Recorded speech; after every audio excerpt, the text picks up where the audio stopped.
Decentralization. Decentralize your life.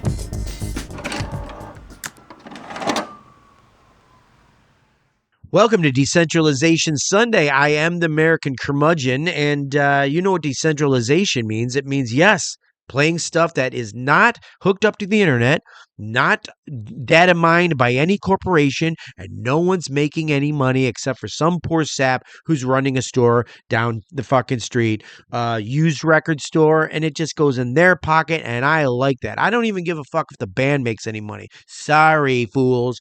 But you know, this week, I've got CDs to talk about. And I bought all of these used very recently. And today's episode of Decentralization Sunday is the worst of Decentralization Sunday.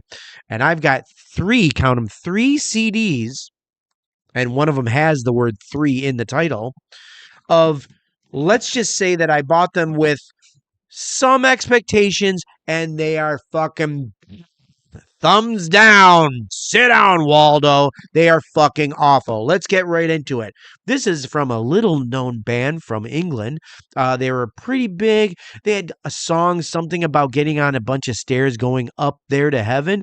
Jimmy Page, the guitar player of one Led Zeppelin, put out his lone solo record. Jimmy Page made a solo record in 1988 called Outrider. Jimmy Page is kind of known as being a sloppy live guitar player, but a very good, inventive guitar player who was a very famous session musician in the 60s before he got into Zeppelin. Word on the street is that he did the solo of The Kinks' You Really Got Me. But whatever. All I know is he was in the Yardbirds for a while, along with Jeff Beck and Eric Clapton, and then he started the new Yardbirds, which eventually just turned into Led Zeppelin. Led Zeppelin did pretty well. A little bit. They were around for a little bit. Put out a couple of really nice little tunes. But yeah, he put out a fucking long-awaited solo record, and I'm going to tell you right now, it fucking sucks shit. It's awful. You know how John Bonham has one of the most identifiable and amazing drum sounds on on any record in all of fucking rock and roll? And you're thinking, oh, let's see who Wyatt, turn around. Oh, Jimmy Page produced it. He must be a really good producer. That's funny. What do you see here? Produced by Jimmy Page, huh? It fucking blows. The drum sound, well, the drummer, there's two drummers. One, the drummer of Jethro Tull, and then the drummer, the son of John Bonham, Jason Bonham. It's fucking horrible. It sounds like that cheesy 80s gated fucking snare reverb. It's cheese dick. It's hack. It does not age well. You can tell an 80s fucking metal album, anything from the mid 80s, any glam metal shit, any hair metal. It actually started from, of all people, Phil Collins started it from In the Air Tonight. From what I gather, I think that was literally the first time the gated snare was brought in, and it sounded fucking great on that fucking song. Not so much when you put it on everything. It's horrible. So yeah, the drums sound like almost ruins the whole record. They got people that sound like Robert Plant.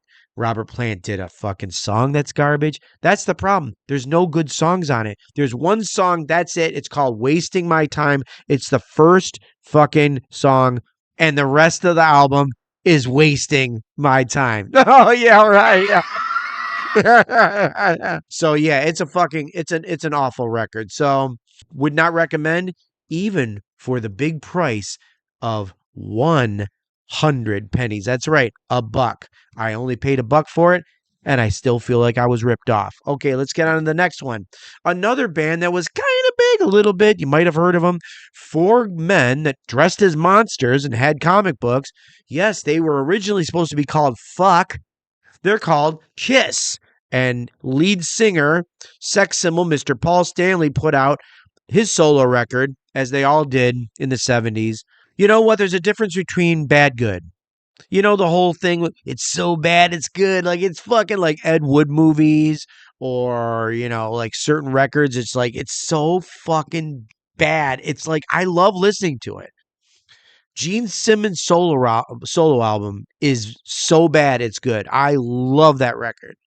Ace Frehley's solo album, it's straight up great rock and roll. It's a great record. Peter Criss's solo album is fucking trash. This, I don't even know what I mean, I went into this wanting to like it, but there is one song that I remember when I was a kid called Hold Me, Baby, Won't You Touch Me? We all just thought he was gay. So I got this for $5 from Street Corner Music. There's no good songs on it. It's garbage.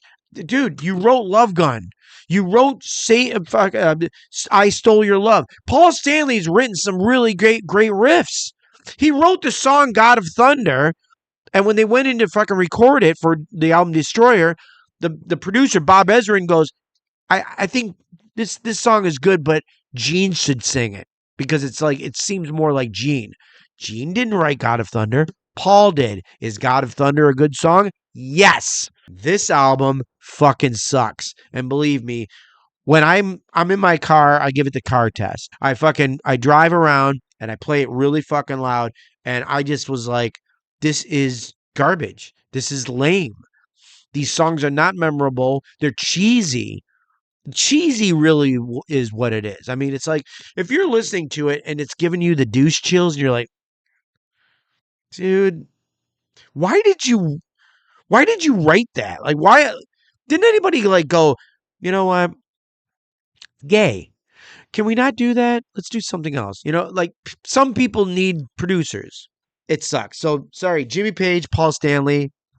So third on the list of the worst of Decentralization Sunday. Got 3 of them. Speaking of the number 3, another small time band from the 70s that was around from the 70s throughout the fucking 90s. A little band from Pasadena, California called Van Halen. Van Halen III. This album has got a horrible reputation. And guess what? It fucking totally lives up to it.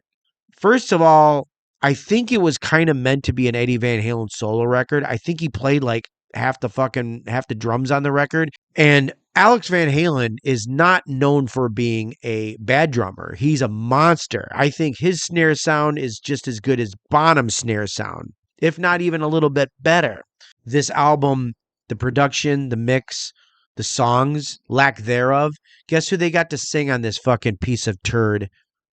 Gary Cherone, the singer of Extreme. You know, if you don't like what you see here, get the fuck out. Well, get the fuck out, get the fuck out. Woo! And more than words. Okay, whatever. Does it fit? Kind of. He sounds like Sammy Hagar. And I actually watched some of the tour because this is 1998, people. So it's damn near 30 years ago. And they fucking pulled out some of the David Lee Roth era songs like Mean Streets and shit like that when they did the tour, which is pretty fucking cool. So they were kind of going down and playing a little bit smaller places. People are really used to Van Halen playing arenas, and this album did not help. There's one good song on it, and then there's a fucking song at the very, very end called How Many Say I, where Eddie Van Halen himself takes the lead singer role, and he sings like this. And because he was a 10-pack-a-day smoker. I love Eddie Van Halen. I'm a guitar player. So you would think to yourself, well, dude, the guitar playing on that was probably just insane. It's really clearly when it comes to Van Halen, there are people that love the David Lee Roth era, and there's people that love the fucking Van Hagar era. I like a little bit. I pretty much bought all their records only because I got this puppy for $3.95. So I just want to own everything.